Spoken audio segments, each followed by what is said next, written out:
Everyone, I am Adil sir. Once again हमने जो अपना पहला चैप्टर फिजिक्स का शुरू किया है, जिसका नाम है इलेक्ट्रिक चार्ज एंड फील्ड, उसमें हमें आज जो टॉपिक पढ़ना है उसका नाम है इलेक्ट्रिक डाइपोल। बहुत छोटी सी टॉपिक आपको पढ़ानी है। इलेक्ट्रिक डाइपोल क्या होता है? एक सिस्टम होता है। कैसा system? A pair of equal and opposite charges separated by small distance is called electric dipole. मतलब दो equal amount charge but nature में अपोजिट, एक दूसरे से बहुत कम दूरी पर हो। उस बहुत कम दूरी को जो है एक दिखाने का एक तरीका है, जिसे हम 2a से दिखाते हैं, लिखते हैं। वो बहुत कम दूरी है, बहुत स्मॉल दूरी है, लेकिन हम उसे 2a से रिप्रेजेंट करते हैं। तो एक दो चार्जर एक दूसरे से बहुत कम दूरी पर, एक दूसरे से एकदम बहुत कम दूरी पर, और दोनों चार्जर इक्वल एंड अपोजिट हो, तो उसे हम बोलते हैं इलेक्ट्रिक डाइपोल। ठीक है। और ये इलेक्ट्रिक डाइपोल का एक डाइपोल मोमेंट भी होता है। ठीक है। इलेक्ट्रिक डाइपोल तो एक सिस्टम हो गया, और डाइपोल मोमेंट जो है वो आपका एक फिजिकल क्वांटिटी है, जिसका नोटेशन होता है p।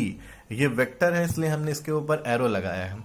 देखिए, ये है आपका इलेक्ट्रिक डाइपोल, जिसमें दो सिस्टम है। एक हो गया आपका माइनस क्यू, एक हो गया प्लस क्यू। दोनों पे बराबर चार्जेस होना चाहिए, नेचर एक दूसरे के अपोजिट। दोनों के बीच बहुत ही स्मॉल डिस्टेंस है, जिसे हम क्या लिख रहे हैं? 2a। अब डाइपोल मोमेंट हमारा डिफाइंड कैसे है, ये देखिएगा। दोनों में से किसी एक चार्जेस की वैल्यू, मैग्नीट्यूड, जाहिर सी बात है दोनों का बराबर है मैग्नीट्यूड, तो एक मैग्नीट्यूड इनटू उन दोनों के बीच की दूरी 2a।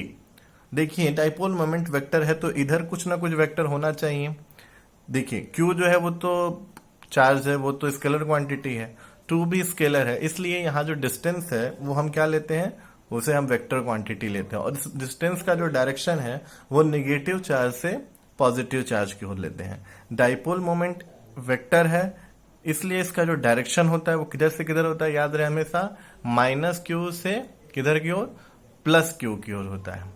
तो डाइपोल मोमेंट कैसे डिफाइंड है? फिर से, डाइपोल मोमेंट जो है उन दोनों चार्जेस में से किसी एक चार्ज और इनटू उन दोनों के बीच की दूरी का मल्टीप्लाई। अच्छा, यूनिट अगर आप बात करें तो आप अपने से ही बता सकते हैं कि इसकी जो यूनिट होती है चार्जेस की, वो होती है कूलम, और जो दूरी है तो डिस्टेंस की दूरी मीटर, कूलम मीटर। ठीक है। इसे अक्सर कूलम सेंटीमीटर भी लिखा जाता है। ठीक है, क्योंकि जो बीच की दूरी होती है बहुत कम होती है। मैंने पहले ही बोला, तो मीटर में तो बहुत ही कम आएगी। एग्जाम्पल के तौर पे हम बात करें, जैसे HCl। HCl बनते समय हाइड्रोजन अपना एक इलेक्ट्रॉन जो है छोड़ देता है, और वो क्लोरीन ले लेता है, तो क्लोरीन निगेटिव चार्ज एक हो जाता है, हाइड्रोजन एक पॉजिटिव चार्ज। तो हाइड्रोजन आयन और क्लोरीन आयन पे सेम चार्ज है, बट एक दूसरे से स्मॉल डिस्टेंस पे सेपरेटेड होते हुए मिलकर वो HCl बनाते हैं, और इस सिस्टम को हम कह सकते हैं क्या? Electric dipole. ठीक है। ठीक वैसे ही एक H2O भी होता है, और भी बहुत सारे जो चीज होती है वो इलेक्ट्रिक डाइपोल होती है, जिनके बीच की दूरी कम होती है। उन दोनों पे चार्जेस की वैल्यू क्या होती है? एक दूसरे के बराबर बट अपोजिट होती है। एक बार बोर्ड एग्जाम का एक क्वेश्चन आया था, उसे मैं आपको यहाँ बता दूं। वो बोर्ड एग्जाम का क्वेश्चन था, आइडियल डाइपोल किसे कहते हैं, या पॉइंट डाइपोल किसे कहते हैं। ये क्वेश्चन है बहुत छोटा सा, इसका जवाब भी बहुत इजी है कि अगर किसी डाइपोल में, एजम्पशन है ये, किसी डाइपोल में, आपको तो पता ही है डाइपोल क्या होता है। तो डाइपोल, आप दो चार्जेस, किसी डाइपोल में जो ये दोनों चार्जेस हैं, इनकी वैल्यू बहुत ज्यादा हो, टेंस टू इन्फिनिटिव, यानी चार्ज की जो वैल्यू है वो बहुत ज्यादा है, और इनके बीच की जो दूरी है वो बहुत कम हो, तो ऐसा डाइपोल को हम क्या कहते हैं? आइडियल डाइपोल कहते हैं। यानी ऐसा डाइपोल जिसपे चार्जेस की वैल्यू, चार्जेस जो इक्वल एंड अपोजिट होते हैं वो बहुत ज्यादा हो, और उनके बीच की दूरी जितनी कम हो, वो उतना आइडियल डाइपोल होगा। ये एक बार बोर्ड का क्वेश्चन आया था आपके 12th क्लास के पेपर में, इसलिए हमने इसे बता दिया। ठीक है। तो ये है इलेक्ट्रिक डाइपोल। अब इससे कुछ रिलेटेड बड़े अच्छे अच्छे जो है दो आगे टॉपिक है, कि एक डाइपोल को आप ऐसे, अभी हमने एक लेक्चर आपको भेजा है, तो उस हिसाब से आप सोचिए कि एक डाइपोल को आप क्या समझ सकते हो, किस तरह का सिस्टम। हमने आपको सिस्टम बताया था ना, चार्ज सिस्टम। तो एक डाइपोल को आप क्या समझ सकते हो? एक डाइपोल को आप समझ सकते हो कि एक डाइपोल जो है आपका, वो डिस्क्रीट सिस्टम है। अब इस डिस्क्रीट सिस्टम से दो जगह हमें इलेक्ट्रिक फील्ड निकालना होता है।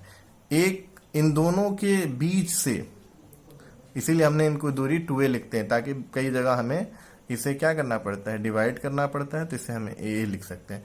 इन दोनों के बीच से जो लाइन पास हो रही है, इस लाइन पर कहीं पर भी इलेक्ट्रिक फील्ड की वैल्यू, और इस परपेंडिकुलर लाइन को कहते हैं हम इक्वेटोरियल, ठीक है।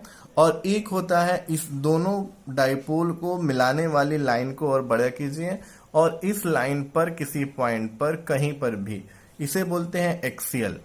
यहां पर इलेक्ट्रिक फील्ड का फार्मूला क्या होगा और यहां पे इलेक्ट्रिक फील्ड का फार्मूला क्या होगा, ई इक्वेटोरियल, ई एक्सियल।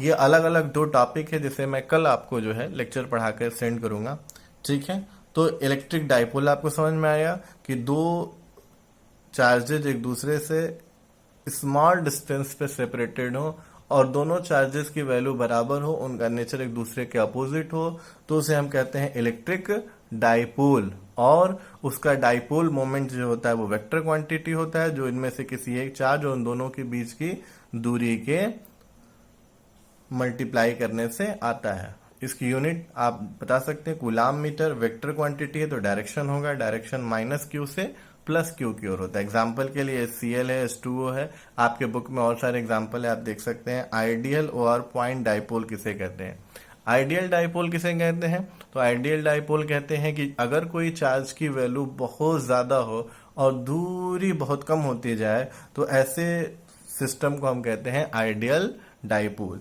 और हम आपको बताए हैं एक कि अगला टॉपिक जो हमें पढ़ाना है वो इस डिस्क्रीट सिस्टम से, क्योंकि डाइपोल एक डिस्क्रीट सिस्टम की तरह से है, उसके मिडिल पॉइंट से एक लाइन पास हो रहा है जिसे इक्वेटोरियल लाइन कह सकते हैं, उस पे कहीं, और एक होता है एक्सेल पे कहीं। ये दो डेरिवेशन है जो बोर्ड एग्जाम में भी अक्सर पूछे जाते हैं। इसे कल हम आपको भेजेंगे। आज के लिए इतना ही। Thank you, good bye.